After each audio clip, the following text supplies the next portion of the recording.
जब भी लॉकडाउन का ऐलान किया गया, इस लॉकडाउन के अंदर उन इलाकों पर लश्कर कशी जैसा माहौल पैदा किया गया जो बदकिस्मती से महाजिर डोमिनेटेड एरियाज़ हैं या गैर महाजिर इलाके हैं। अगर हम पूरी ईमानदारी से जायज़ा लेते हैं तो हमें नज़र ये आता है कि दिल्ली की नहारी तो बंद हो जाती है कोरोना में, लेकिन शनिवारी की कढ़ाई बंद नहीं होती। हम अगर देखते हैं तो लांढी की महाजिर आबादी जहां ख़त्म होती है वहां लॉकडाउन भी ख़त्म हो जाता है और उससे आगे कायदाबाद और दाऊद चुरंगी तमाम का तमाम खुला होता है, कारोबार खुला होता है। अगर हम अपने औरंगी टाउन को देखते हैं तो औरंगी टाउन के अंदर बाकायदा मारा जा रहा होता है, शटर बंद किए जा रहे होते हैं और उसमें गाहक बंद हो जाते हैं और वहाँ गुंडागर्दी की बदतरीन मिसालें कायम की जाती हैं। लेकिन उसके बरक्स बनारस पूरा खुला होता है।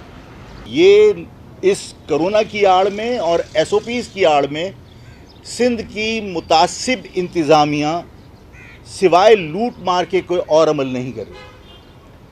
देखिए, जब हम ये देखते हैं कि इन SOPs के ऊपर अमल दरामद कराने के लिए वो कारोबारी दुकानें या कारोबार के वो मराकिज़ सील किए जाते हैं जहां बहुत बड़े पैमाने पर तिजारत होती है, तो हमें लगता है कि ये सब कुछ इस शहर के ताजरों को लूटने के लिए सब कुछ किया जा रहा है। ये शहर का हाल है। मोबाइल मार्केट पूरी सील की गई, इसी तरह पैसे वसूल किए गए। इसी तरह दर्जनों कारोबारी लोग हैं, मैं उनके नाम इसलिए मेंशन करना नहीं चाह रहा, गुरेज कर रहा हूं कि उनके लिए बाद में मुश्किलात ना आए। उन्होंने हल्फिया कहा कि हमने 1-1 करोड़ रुपया रिश्वत दी है। ये शहर, इसमें सिवाय लूट मार के SOPs के ज़रिए कुछ नहीं हो रहा।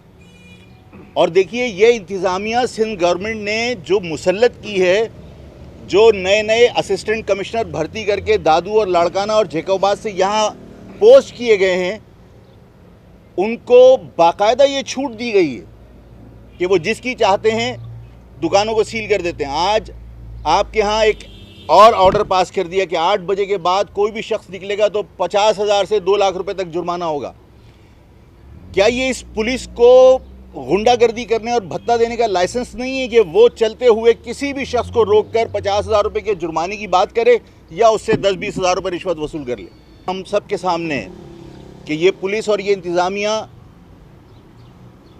दुकानें बंद कराने के लिए लाठियों का इस्तेमाल करती है।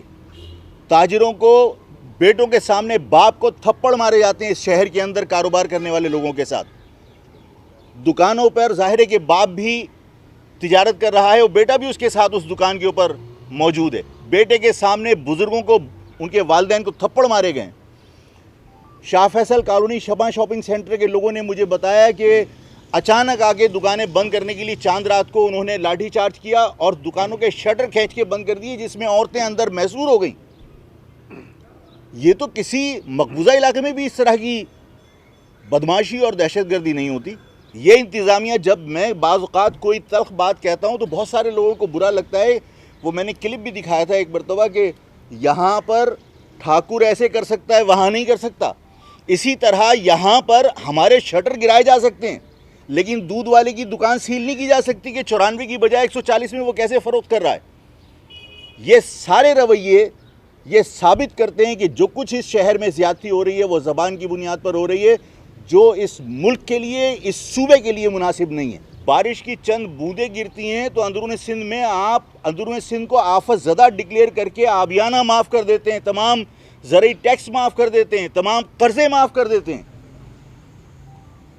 इस शहर के अंदर जो आफत है, इस शहर में जो मुश्किलात हैं, इस शहर में कारोबार की जिस तरह तबाही हुई है, उसके बाद सिंध गवर्नमेंट को सिंध के शहरी इलाके कराची और हैदराबाद को आफत ज़दा डिक्लेयर करके यहाँ के ताजरों के जो टैक्सेस हैं उन्हें माफ़ किया जाना चाहिए, टैक्स एग्जेम्पशन मिलना चाहिए इनको, इसलिए कि ये सरवाइव नहीं कर पाएंगे अगर इनके साथ टैक्स में रिलैक्सेशन ना हुई या टैक्स के अंदर एग्जेम्पशन इनको टैक्स में नहीं मिली।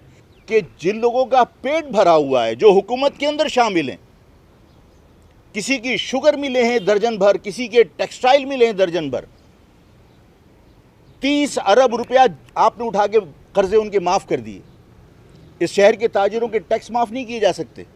IMF ने 1 अरब 38 करोड़ डॉलर यानी 2 खरब 12 अरब 55 करोड़ रुपए, ये एक अमाउंट है।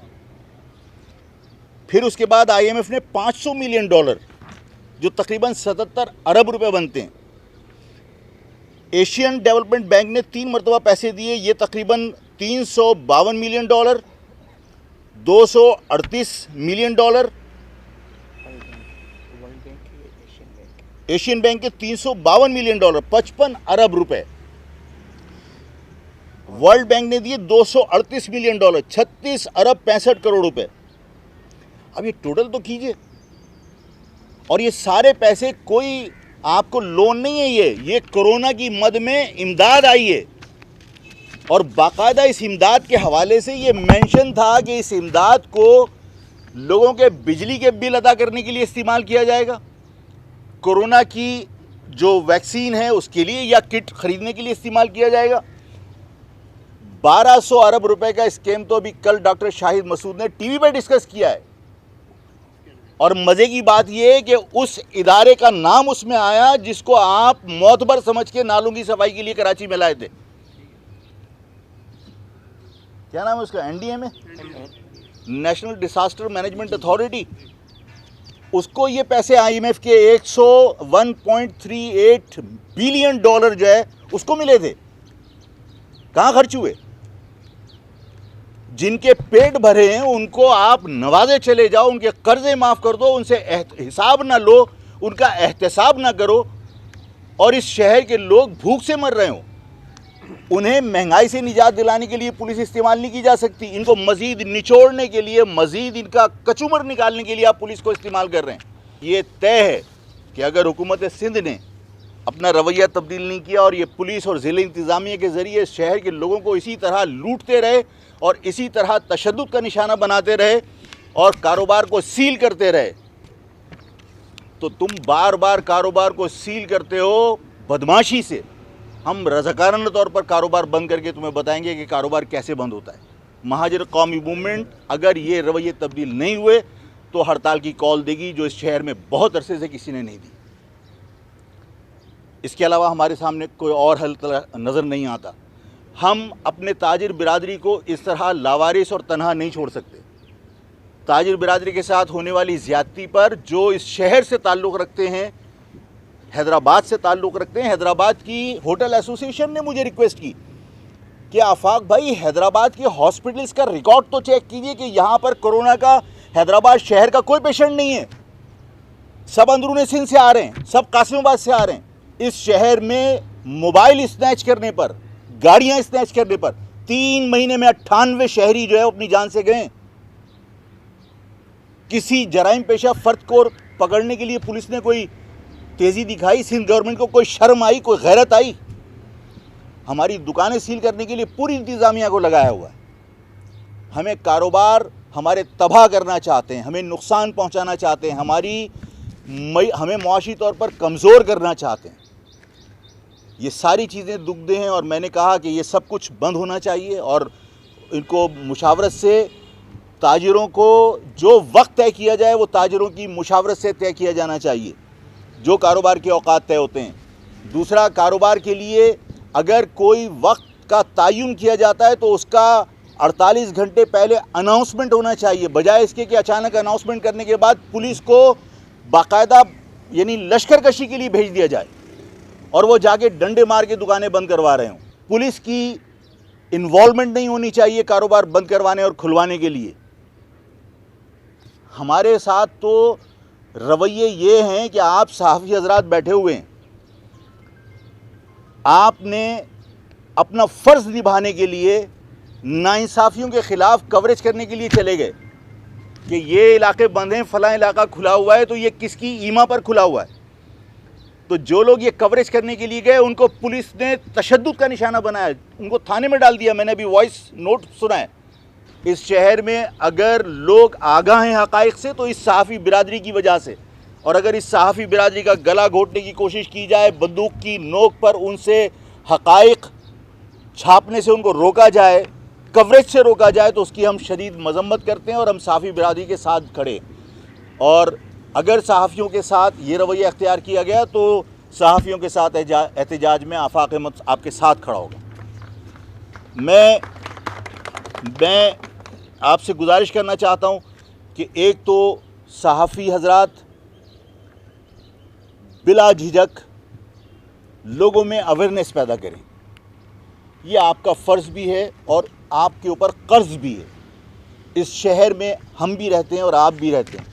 ये ज़्यादतियाँ इस मुल्क के लिए फ़ायदेमंद नहीं हैं, इस शहर के लिए, इस सूबे के लिए फ़ायदेमंद नहीं है। यहाँ पर बाहर से आने वाले लोग मुसल्लत किए गए हैं। हम ये चाहते हैं कि यहाँ की इंतज़ामिया भी मुकामी होनी चाहिए। ये इस मौके पर बात करने का वक्त नहीं है, लेकिन ज़रूरी है कि ये कहा जाए कि इंतज़ामिया गैर मुकामी है, जिसकी वजह से यहाँ पर ये सब मुश्किलात हम फेस कर रहे हैं। इश्यूज़ होते हैं ना, और अगर उस अपील में सच्चाई होती है तो ये जो ग्रुप हैं जो इस वक्त मौजूद हैं, वो आप भी जानते हैं कि ज़ाहिर ग्रुप ही हैं, पार्टियां तो नहीं हैं।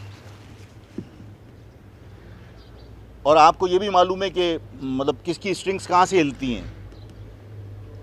अल्ताफ़ साहब अपने उरूज पर थे मलिक डिस्ट्रिक्ट का जब क़याम अमल में आया था, अगर आप लोगों को तारीख़ याद हो, और मलिक डिस्ट्रिक्ट के ऊपर मैंने स्ट्राइक की कॉल दी थी। आप किसी से जाके तहकीक करके तस्दीक कर लीजिएगा कि अल्ताफ़ हुसैन साहब की गली के अंदर बेकरी थी, वो बंद थी। इसका मकसद है कि अगर आप जेन्युइन इश्यूज़ के ऊपर और पूरी सच्चाई के साथ अगर आप कोई अपील करेंगे तो उसमें किसी पार्टी का अमल दखल नहीं होगा, बल्कि अवाम उसको कामयाब करेगी।